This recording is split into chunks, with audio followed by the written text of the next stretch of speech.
It's must-win baseball, so it's fun baseball. This is when baseball gets really fun, and these guys are fired up, and they know the deal.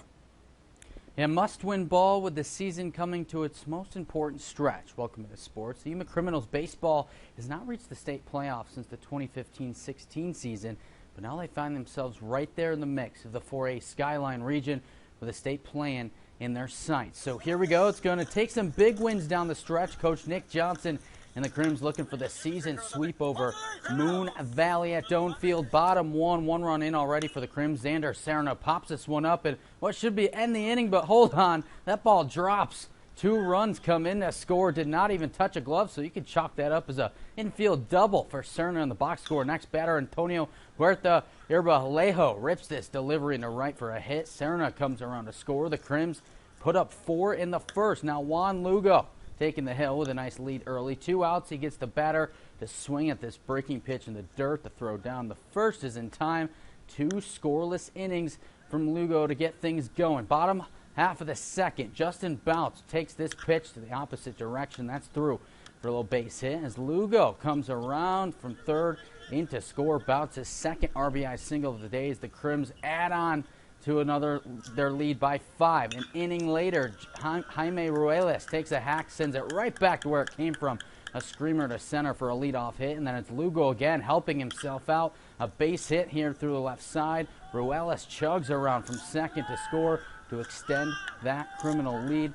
And we fast forward to the top of the 4th. Eli Luan now coming in relief. He delivers the heat, and it swung through for a K to put an end to the inning. The Crims once again lay down the run rule. They win 13-1 the final. Now 3-1 in region play. Coach Johnson super excited for his team with a season-deciding stretch coming up.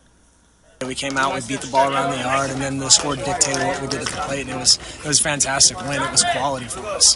They've bought into the philosophy, and it's just stay in the fight and good things will happen. Eventually, there'll be that break on the horizon. You'll see clarity, and then we'll move towards that. And we've been doing that, and I wouldn't be surprised as there's some excitement down in the north end towards the end of the season. So I'm looking forward to it.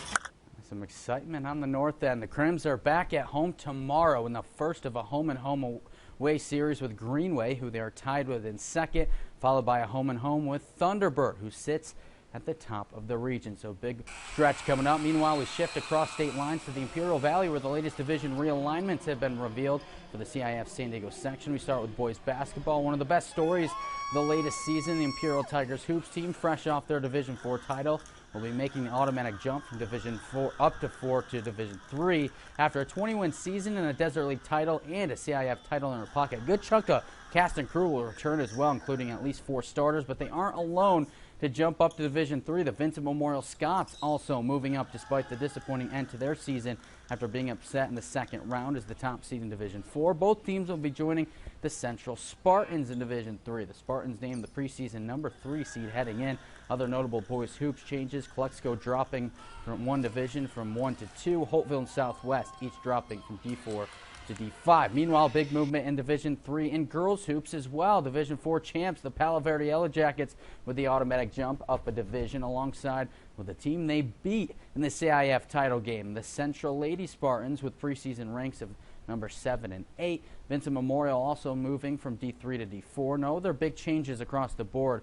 Imperial Lady Tigers staying in D1, all except for the Holtville Lady Vikings. They dropped from Division 1 down to Division 2, but they're pegged as the preseason favorite at number 1 in Division 2 for next season. Calipatria also getting the top preseason spot in Division 4 without moving. To girls soccer, not many changes, most notably the Southwest Lady Eagles not leaving Division 5 despite their run that ended as the runners-up in the D5 CIF title game. Palo Verde boys, though, they take the leap from D5 to D4 after their title run. For a whole list of the CIF realignments, you can head on over to our sports page at kyma.com/sports. That's all the time we have. We'll be right back.